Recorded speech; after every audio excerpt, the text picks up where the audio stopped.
후보자님, 대법원장 후보 지명되신 거 축하드립니다. 감사합니다. 지명 통보는 언제 누구로부터 받으셨나요?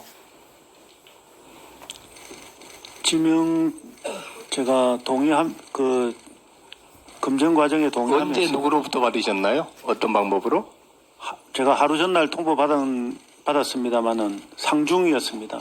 누구로부터 받았습니까? 어떻게? 그 부분에 대해서 비밀 서약이 약정을 했기 때문에 제가 공직 후보자로 말씀드리기가 좀 곤란합니다. 누구에게 비밀서약 약정을 했습니까? 용산에서 검증하는 과정에서 제출하는 서류에 비밀 서약서가 있었습니다. 비밀서약서 안에 예. 통보하는 사람이 누군지에 대해서 비밀을 그렇습니까? 그 직접 만나서 비밀서약을 하셨습니까? 그분하고? 서면을 받았는데 제가 청문 과정에 그걸 읽어보니 지금 과정에서 비로소 저도 사후 자세히 계획을 알게 읽어봤습니다. 됐다는 말씀이시죠? 전화로 받으셨죠? 동의한다는 과정에 대해서는 일체 비밀을 지명 유지하기로 되어 통보를 있습니다. 전화로 받으신 건 맞죠? 지명 통보는 그렇습니다. 누군지는 밝힐 수 없다. 예, 비밀 서약 때문에 양해해 주시면 감사하겠습니다. 제가 이제 후보자님 지명을 이제 축하를 드렸습니다만 많은 국민들이 후보자 지명에 대해서 걱정을 하고 계신다는 사실을 후보자님도 알고 계실 겁니다.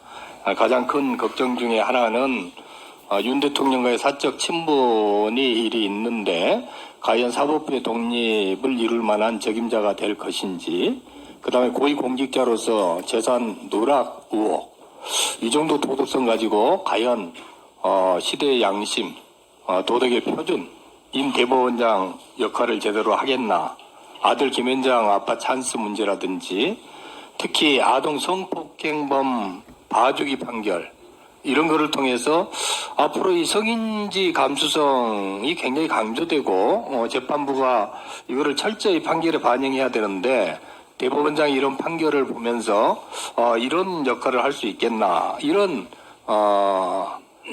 생각들을 국민들이 많이 하고 있습니다. 후보자님께서 사법의 신뢰와 재판의 권위를 회복하겠다, 이렇게 이제 말씀을 하셨는데, 그 말씀대로 할 만한 책임자냐, 여기에 대한 근본적인 의문이 제기가 되고 있는 겁니다. 엊그제 우리 이재명 당대표에 대한 검찰 수사가 있었습니다. 알고 계시죠? 예. 검찰청에 들어가서 조사를 받고 있는데, 조사 받는 중간에 검찰 관계자가 기자들을 불러서 수사 내용을 전부 브리핑을 했습니다. 브리핑을 했는데 브리핑 내용이 사실과 다른 왜곡된 내용을 브리핑을 했습니다. 우리 형법에 피의사실 공표죄가 있습니까? 없습니까? 있습니다. 이거 피의사실 공표 아닙니까? 제가 그 부분에 대해서는 확인을 못했습니다. 아니, 검사실에서 조사를 받고 있는데 다른 검사가 가가지고 그 내용을 공개를 해요, 기자들한테. 그리고 그 내용도 사실과 다른 내용을 공개를 합니다. 이거 피의사실 공표인지 여부를 우리 대법원장 후보자님께서 판단을 못합니까? 이게 구체적인 사실에 대해서? 제가 지금 말씀하신 그 구체적인 상황은 제가 잘 알지는 못하는 부분입니다. 언론을 통해서 제가 청문 준비에 바빠가지고 그거는 언론을 통해서 못 봤습니다. 그 법원의 중요한 역할 중에 하나가 수사기관에 대한 사법통제입니다. 그렇죠? 예, 그렇습니다. 그래서 강제 수사는 최대한 줄이고 임의 수사가 이루어지도록 해야 되는데, 어느 한 개인에 대해서 1년 반 동안 수없이 다른 내용을 가지고 수사를 하고 영장을 청구를 했는데 거의 360, 70번 가량 영장 발부가 되고, 이게 정상적인 수사라고 생각이 되십니까? 법원의 사법 통제가 정말 제대로 이루어지고 있다고 생각하는지 말씀해 주십시오. 지금 현 상황에서는 제가 아는 범위 안에서는 나름대로 검찰의 수사권에 대해서 상당한 통제를 하고 있다고 알고 있습니다. 구체적으로 어떤 아는 범위라고 하는 건 어떤 부분, 어떤 내용을 가지고 말씀을 하시는 거죠? 영장 청구되는 것 중에 기각되는 것도 있고 발부되는 것도 있고 그런 부분을 말씀드리는 것입니다.